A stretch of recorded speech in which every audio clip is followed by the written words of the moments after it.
Hello नमस्कार दोस्तों, मैं विवेक कुमार हिस्टोरिकल क्लास में आपका स्वागत करता हूं। आज का टॉपिक है भारतीय राष्ट्रीय कांग्रेस। सभी प्रश्न सेलेक्टेड लिए गए हैं जो आपकी परीक्षा की दृष्टिकोण से काफ़ी महत्वपूर्ण हैं। इस टॉपिक से हर परीक्षा में एक या दो प्रश्न पूछे ही जाते हैं। चलिए कुछ इम्पोर्टेंट फैक्ट जान लेते हैं। भारतीय राष्ट्रीय कांग्रेस की स्थापना 28 दिसंबर 1885 को की गई थी। इसकी स्थापना एलन ऑक्टेवियन ह्यूम यानी A.O. ह्यूम द्वारा किया गया था, जो स्कॉटलैंड के निवासी थे। भारतीय राष्ट्रीय कांग्रेस की स्थापना मुंबई के गोकुलदास तेजपाल संस्कृत विद्यालय में किया गया था। जिस समय भारतीय राष्ट्रीय कांग्रेस की स्थापना हुआ था उस समय भारत के वायसराय लॉर्ड डफरिन थे। इसका नामकरण दादा भाई नौरोजी ने किया था। कुछ प्रमुख बयान जान लेते हैं। अरविंद घोष का कहना था कि कांग्रेस भीख मांगने वाली संस्था है, यानी अरविंद घोष ने कहा था कि कांग्रेस एक भीख मांगने वाली संस्था है। लॉर्ड डफरिन का कहना था कि कांग्रेस सूक्ष्मदर्शी अल्पसंख्यकों की संस्था है। फिरोज शाह मेहता बोले थे कि कांग्रेस की आवाज़ जनता की आवाज़ नहीं है। और गांधी जी का कहना था कांग्रेस को अब समाप्त कर देनी चाहिए। चलिए बढ़ते हैं आज का फर्स्ट क्वेश्चन की ओर। भारतीय राष्ट्रीय कांग्रेस की स्थापना किसने किया था? तो आपका राइट आंसर है A.O. ह्यूम ने, यानी A.O. ह्यूम ने भारतीय राष्ट्रीय कांग्रेस की स्थापना की थी। बढ़ते हैं नेक्स्ट क्वेश्चन की ओर। भारतीय राष्ट्रीय कांग्रेस का प्रथम अधिवेशन बम्बई में कब आयोजित किया गया था? तो आपका राइट आंसर है 28 दिसंबर 1885 को। बढ़ते हैं नेक्स्ट क्वेश्चन की ओर। भारतीय राष्ट्रीय कांग्रेस की स्थापना के समय भारत का वायसराय कौन था? तो आपका राइट आंसर है लॉर्ड डफरिन, यानी लॉर्ड डफरिन के समय भारतीय राष्ट्रीय कांग्रेस की स्थापना की गई थी। बढ़ते हैं नेक्स्ट क्वेश्चन की ओर। भारतीय राष्ट्रीय कांग्रेस के प्रथम अध्यक्ष कौन थे? तो आपका राइट आंसर है व्योमेश चंद्र बनर्जी भारतीय राष्ट्रीय कांग्रेस के प्रथम अध्यक्ष थे। बढ़ते हैं नेक्स्ट क्वेश्चन की ओर। भारतीय राष्ट्रीय कांग्रेस के प्रथम पारसी अध्यक्ष कौन थे? तो आपका राइट आंसर है दादा भाई नौरोजी, यानी भारतीय राष्ट्रीय कांग्रेस के प्रथम पारसी अध्यक्ष थे दादा भाई नौरोजी। बढ़ते हैं नेक्स्ट क्वेश्चन की ओर। भारतीय राष्ट्रीय कांग्रेस के प्रथम मुस्लिम अध्यक्ष कौन बने थे? तो आपका राइट आंसर है बदरुद्दीन तैयब जी। बदरुद्दीन तैयब जी भारतीय राष्ट्रीय कांग्रेस के प्रथम मुस्लिम अध्यक्ष बने थे। बढ़ते हैं नेक्स्ट क्वेश्चन की ओर। भारतीय राष्ट्रीय कांग्रेस के प्रथम अंग्रेज अध्यक्ष कौन थे? तो प्रथम अंग्रेज अध्यक्ष थे जॉर्ज यूले। बढ़ते हैं नेक्स्ट क्वेश्चन की ओर। भारतीय राष्ट्रीय कांग्रेस के किस अधिवेशन में पहली बार वंदे मातरम को गाया गया?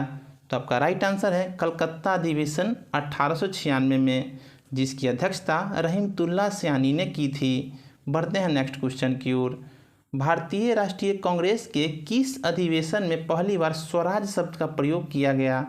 तो आपका राइट आंसर है कलकत्ता में, यानी कलकत्ता अधिवेशन में पहली बार स्वराज शब्द का प्रयोग किया गया। कुछ इम्पोर्टेंट फैक्ट जान लेते हैं। पहली बार स्वराज शब्द का प्रयोग भारतीय राष्ट्रीय कांग्रेस के कलकत्ता अधिवेशन 1906 में किया गया था, जिसकी अध्यक्षता दादा भाई नौरोजी ने की थी। बढ़ते हैं नेक्स्ट क्वेश्चन की ओर। भारतीय राष्ट्रीय कांग्रेस के किस अधिवेशन में स्वदेशी तथा बहिष्कार आंदोलन की शुरुआत की गई थी? तो आपका राइट आंसर है बनारस अधिवेशन 1905 में। बढ़ते हैं नेक्स्ट क्वेश्चन की ओर। भारतीय राष्ट्रीय कांग्रेस के किस अधिवेशन में नरम दल और गरम दल दो भागों में विभाजित हो गया था? तो आपका राइट आंसर है सूरत अधिवेशन 1907 में, यानी सूरत अधिवेशन 1907 में कांग्रेस दो भागों में बट गई थी, एक नरम दल एक गरम दल। बढ़ते हैं नेक्स्ट क्वेश्चन की ओर। भारतीय राष्ट्रीय कांग्रेस के किस अधिवेशन में पहली बार जन गण मन गाया गया था? तो आपका राइट आंसर है कलकत्ता अधिवेशन 1911 में। तो कलकत्ता अधिवेशन 1911 में पहली बार जन गण मन को गाया गया था, जिसकी अध्यक्षता पंडित विशन नारायण दत्त धर द्वारा किया गया था। चलिए बढ़ते हैं नेक्स्ट क्वेश्चन की ओर। भारतीय राष्ट्रीय कांग्रेस की प्रथम महिला अध्यक्ष कौन बनी थी? तो आपका राइट आंसर है एनी बेसेंट। तो एनी बेसेंट भारतीय राष्ट्रीय कांग्रेस की प्रथम महिला अध्यक्ष बनी थी। इम्पोर्टेंट फैक्ट जान लेते हैं। भारतीय राष्ट्रीय कांग्रेस की प्रथम महिला अध्यक्ष कलकत्ता अधिवेशन 1917 में चुनी गई थी। बढ़ते हैं नेक्स्ट क्वेश्चन की ओर। भारतीय राष्ट्रीय कांग्रेस के किस अधिवेशन में मुस्लिम लीग और कांग्रेस के बीच समझौता हुआ था? तो आपका राइट आंसर है लखनऊ अधिवेशन 1916 में। यानी लखनऊ अधिवेशन 1916 में नरमपंथी और गरमपंथी यानी कांग्रेस के दो विभाजन जो हुआ था उनको एकजुटता किया गया और प्लस में मुस्लिम लीग भी इसमें सम्मिलित हो गई। तो यानी आपसे पूछा जाता है कि किस अधिवेशन में, तो लखनऊ अधिवेशन 1916 में मुस्लिम लीग और कांग्रेस के बीच समझौता हुआ था। बढ़ते हैं नेक्स्ट क्वेश्चन की ओर। भारतीय राष्ट्रीय कांग्रेस की प्रथम भारतीय महिला अध्यक्ष निम्न में से कौन थी? तो आपका राइट आंसर है सरोजनी नायडू। इंपॉर्टेंट फैक्ट्स जान लेते हैं। भारतीय राष्ट्रीय कांग्रेस की प्रथम महिला अध्यक्ष कानपुर अधिवेशन 1925 में चुनी गई थी। अगर आपसे ऐसे प्रश्न पूछा जाता है कि भारतीय राष्ट्रीय कांग्रेस की प्रथम महिला अध्यक्ष कौन थी, तो आपका आंसर होगा एनी बेसेंट।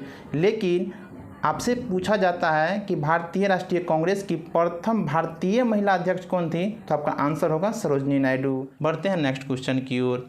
भारतीय राष्ट्रीय कांग्रेस के किस अधिवेशन में पूर्ण स्वराज की मांग की गई थी? तो आपका राइट आंसर है लाहौर अधिवेशन 1929 में। इम्पोर्टेंट फैक्ट जान लेते हैं। भारतीय राष्ट्रीय कांग्रेस के लाहौर अधिवेशन 1929 में पंडित जवाहरलाल नेहरू की अध्यक्षता में पहली बार स्वराज शब्द की मांग की गई थी, यानी पूर्ण स्वराज शब्द की मांग की गई थी। बढ़ते हैं नेक्स्ट क्वेश्चन की ओर। भारतीय राष्ट्रीय कांग्रेस के किस अधिवेशन में मौलिक अधिकारों की मांग की गई थी? तो आपका राइट आंसर है कराची अधिवेशन 1931 में। यानी कराची अधिवेशन 1931 में पहली बार मौलिक अधिकारों की मांग की गई थी। बढ़ते हैं नेक्स्ट क्वेश्चन की ओर। भारतीय राष्ट्रीय कांग्रेस का पहला अधिवेशन जो गांव में संपन्न हुआ था, इसकी अध्यक्षता किसने की थी? तो आपका राइट आंसर है जवाहरलाल नेहरू ने। तो जवाहरलाल नेहरू ने कांग्रेस का प्रथम अधिवेशन जो गांव में हुआ था उनकी अध्यक्षता की थी। बढ़ते हैं नेक्स्ट क्वेश्चन की ओर।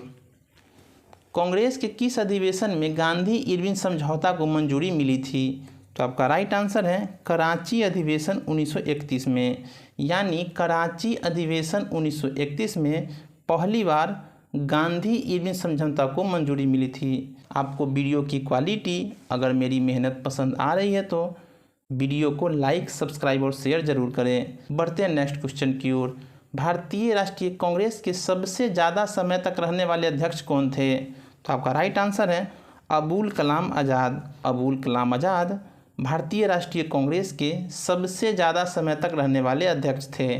बढ़ते हैं नेक्स्ट क्वेश्चन की ओर।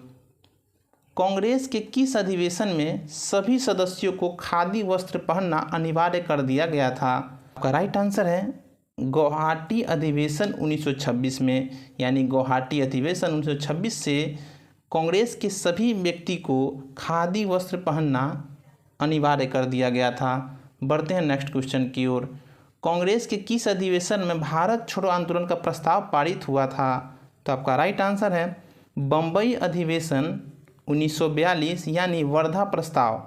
बम्बई अधिवेशन 1942 में भारत छोड़ो आंदोलन का प्रस्ताव पारित किया गया था। बढ़ते हैं नेक्स्ट क्वेश्चन की ओर। भारतीय सिविल सेवा की परीक्षा भारत में ही हो ऐसी मांग कांग्रेस के किस अधिवेशन में की गई थी? तो आपका राइट आंसर है कलकत्ता अधिवेशन 1886 को। यानी कलकत्ता अधिवेशन 1886 को भारतीय सिविल सेवा परीक्षा भारत में ही हो ऐसा मांग किया गया था। चलिए बढ़ते हैं नेक्स्ट क्वेश्चन की ओर। भारतीय राष्ट्रीय कांग्रेस के वो कौन से अध्यक्ष थे जो अधिवेशन के प्रारंभ होते ही जेल चले गए? तो आपका राइट आंसर है चित्तरंजन दास। बढ़ते हैं नेक्स्ट क्वेश्चन की ओर। किसके सुझाव पर भारतीय राष्ट्रीय संघ का नाम बदलकर भारतीय राष्ट्रीय कांग्रेस रखा गया था? तो आपका राइट आंसर है दादा भाई नौरोजी। यानी दादा भाई नौरोजी के सुझाव पर भारतीय राष्ट्रीय संघ का नाम बदलकर भारतीय राष्ट्रीय कांग्रेस रखा गया। बढ़ते हैं नेक्स्ट क्वेश्चन की ओर। भारतीय राष्ट्रीय कांग्रेस की स्थापना के समय ब्रिटेन के प्रधानमंत्री कौन थे? तो आपका राइट आंसर है ग्लैडस्टोन। ग्लैडस्टोन भारतीय राष्ट्रीय कांग्रेस की स्थापना के समय ब्रिटेन के प्रधानमंत्री थे। बढ़ते हैं नेक्स्ट क्वेश्चन की ओर। कांग्रेस के किस अधिवेशन में बाल गंगाधर तिलक ने नारा दिया, स्वराज मेरा जन्मसिद्ध अधिकार है, मैं इसे लेकर रहूँगा? तो आपका राइट आंसर है लखनऊ अधिवेशन 1916 में। तो लखनऊ अधिवेशन 1916 में तिलक जी ने एक नारा दिया था, स्वराज मेरा जन्मसिद्ध अधिकार है, मैं इसे लेकर रहूँगा। बढ़ते हैं नेक्स्ट क्वेश्चन की ओर। लगातार 6 वर्ष तक भारतीय राष्ट्रीय कांग्रेस के अध्यक्ष कौन रहे? तो आपका राइट आंसर है अबुल कलाम आज़ाद। तो अबुल कलाम आज़ाद लगातार 6 वर्ष तक भारतीय राष्ट्रीय कांग्रेस के अध्यक्ष रहे। बढ़ते हैं नेक्स्ट क्वेश्चन की ओर। कांग्रेस की स्थापना के संदर्भ में सेफ्टी वाल्व का सिद्धांत किसके द्वारा दिया गया था? तो आपका राइट आंसर है लाला लाजपत राय द्वारा। तो लाला लाजपत राय द्वारा सेफ्टी वाल्व का सिद्धांत दिया गया था। बढ़ते हैं नेक्स्ट क्वेश्चन की ओर। कांग्रेस को सूक्ष्मदर्शी अल्पसंख्यक जनता का प्रतिनिधि बताते हुए उसका मजाक किसने उड़ाया था? तो आपका राइट आंसर है लॉर्ड डफरिन ने। बढ़ते हैं नेक्स्ट क्वेश्चन की ओर। कांग्रेस आंदोलन न तो लोगों द्वारा प्रेरित था और न ही उसके द्वारा सोचा गया योजनाबद्ध किया गया था, यह किसने कहा था? तो आपका राइट आंसर है सर सैयद अहमद खान ने। तो सर सैयद अहमद खान ने बोला था कि कांग्रेस न तो लोगों द्वारा प्रेरित था और न ही उनके द्वारा सोचा गया योजनाबद्ध किया गया था। बढ़ते हैं नेक्स्ट क्वेश्चन की ओर। राष्ट्रीय नियोजन समिति का गठन किस अधिवेशन में किया गया था? तो आपका राइट आंसर है हरिपुरा अधिवेशन 1938 में। बढ़ते हैं नेक्स्ट क्वेश्चन की ओर। यह किसने कहा था कि कांग्रेस पतन के लिए लड़खड़ा रही है? तो आपका राइट आंसर है लॉर्ड कर्जन ने, यानी लॉर्ड कर्जन ने कहा था कि कांग्रेस पतन के लिए लड़खड़ा रही है। बढ़ते हैं नेक्स्ट क्वेश्चन की ओर। कांग्रेस के किस अधिवेशन में पहली बार मुफ्त प्राइमरी शिक्षा की मांग की गई थी? तो आपका राइट आंसर है कलकत्ता अधिवेशन 1906 में, यानी कलकत्ता अधिवेशन 1906 में पहली बार मुफ्त प्राइमरी शिक्षा की मांग की गई थी। बढ़ते हैं नेक्स्ट क्वेश्चन की ओर। स्वतंत्रता के बाद जयपुर में आयोजित भारतीय राष्ट्रीय कांग्रेस अधिवेशन के अध्यक्ष कौन थे? तो आपका राइट आंसर है पट्टाभी सीतारमैया, यानी पट्टाभी सीतारमैया जयपुर में आयोजित भारतीय राष्ट्रीय कांग्रेस अधिवेशन के अध्यक्ष थे। बढ़ते हैं नेक्स्ट क्वेश्चन की ओर। भारतीय राष्ट्रीय कांग्रेस पर प्रार्थना, याचना तथा विरोध की राजनीति का आरोप किसने लगाया था? तो आपका राइट आंसर है बाल गंगाधर तिलक ने, यानी बाल गंगाधर तिलक ने कांग्रेस पर प्रार्थना, याचना, विरोध की राजनीति करने का आरोप लगाया था। बढ़ते हैं नेक्स्ट क्वेश्चन की ओर। भारतीय राष्ट्रीय कांग्रेस के किस अधिवेशन में महात्मा गांधी द्वारा मात्र एक बार अध्यक्षता की गई थी? तो आपका राइट आंसर है बेलगांव कर्नाटक अधिवेशन, यानी बेलगांव अधिवेशन जो बेलगांव कर्नाटक में पड़ता है। तो महात्मा गांधी ने सिर्फ एक बार भारतीय राष्ट्रीय कांग्रेस की अध्यक्षता की थी, बेलगांव अधिवेशन 1924 में। बढ़ते हैं नेक्स्ट क्वेश्चन की ओर। वर्ष 1938 में भारतीय राष्ट्रीय कांग्रेस के हरिपुरा अधिवेशन की अध्यक्षता किसने की थी? तो आपका राइट आंसर है सुभाष चंद्र बोस ने। चलिए बढ़ते हैं नेक्स्ट क्वेश्चन की ओर। वर्ष 1939 के भारतीय राष्ट्रीय कांग्रेस के अधिवेशन के दौरान सुभाष चंद्र बोस द्वारा अध्यक्ष पद से इस्तीफा के बाद किसे अध्यक्ष चुना गया था? तो आपका राइट आंसर है डॉक्टर राजेंद्र प्रसाद को। बढ़ते हैं नेक्स्ट क्वेश्चन की ओर। महात्मा गांधी भारतीय राष्ट्रीय कांग्रेस के किस अधिवेशन में सर्वप्रथम भाग लिए थे? तो आपका राइट आंसर है कलकत्ता अधिवेशन 1901 में। भारतीय राष्ट्रीय कांग्रेस की अध्यक्षता महात्मा गांधी ने 1924 में बेलगांव अधिवेशन में किए थे, लेकिन भाग कब लिए थे? कलकत्ता अधिवेशन 1901 में। बढ़ते हैं नेक्स्ट क्वेश्चन की ओर। भारतीय राष्ट्रीय कांग्रेस के नागपुर अधिवेशन में असहयोग आंदोलन पारित हुआ, इसके अध्यक्ष कौन थे? तो आपका राइट आंसर है विजय राघवाचारी। बढ़ते हैं नेक्स्ट क्वेश्चन की ओर। भारतीय राष्ट्रीय कांग्रेस का महासचिव कौन थे? तो आपका राइट आंसर है ए.ओ. ह्यूम, यानी ए.ओ. ह्यूम भारतीय राष्ट्रीय कांग्रेस के महासचिव थे। बढ़ते हैं नेक्स्ट क्वेश्चन की ओर। कांग्रेस के किस अधिवेशन में अध्यक्ष के चुनाव में सुभाष चंद्र बोस ने पट्टाभी सीतारमैया को पराजित किया था? तो आपका राइट आंसर है त्रिपुरी अधिवेशन 1939 में, यानी त्रिपुरी अधिवेशन 1939 में के चुनाव में सुभाष चंद्र बोस ने पट्टाभी सीतारमैया को पराजित किया था। बढ़ते हैं नेक्स्ट क्वेश्चन की ओर। वर्ष 1919 में भारतीय राष्ट्रीय कांग्रेस की अध्यक्षता किसने की थी? तो आपका राइट आंसर है मोतीलाल नेहरू ने, यानी मोतीलाल नेहरू ने 1919 में भारतीय राष्ट्रीय कांग्रेस की अध्यक्षता की थी। बढ़ते हैं नेक्स्ट क्वेश्चन की ओर। भारतीय राष्ट्रीय कांग्रेस का 27वां अधिवेशन किस स्थान पे हुआ था? तो आपका राइट आंसर है बांकीपुर पटना में। बांकीपुर पटना में कांग्रेस का 27वां अधिवेशन किया गया था। इम्पोर्टेंट फैक्ट जान लेते हैं। बिहार में आयोजित कांग्रेस का पहला अधिवेशन 1912 को बांकीपुर पटना में R.N. माधोलकर की अध्यक्षता में किया गया था। बिहार में दूसरा अधिवेशन 1922 को गया में देशबंधु चित्तरंजन दास की अध्यक्षता में किया गया था। एक बार फिर, बिहार में कांग्रेस का पहला अधिवेशन बांकीपुर पटना 1912 में किया गया था, जिनके अध्यक्ष R.N. माधोलकर थे। लेकिन बिहार में दूसरा अधिवेशन 1922 को गया में किया गया था, जिसके अध्यक्ष देशबंधु चित्तरंजन दास थे। चलिए आज के लिए इतना ही। अगर ये वीडियो आपको अच्छा लगा हो तो लाइक, सब्सक्राइब और शेयर ज़रूर करें। जब तक के लिए जय हिंद।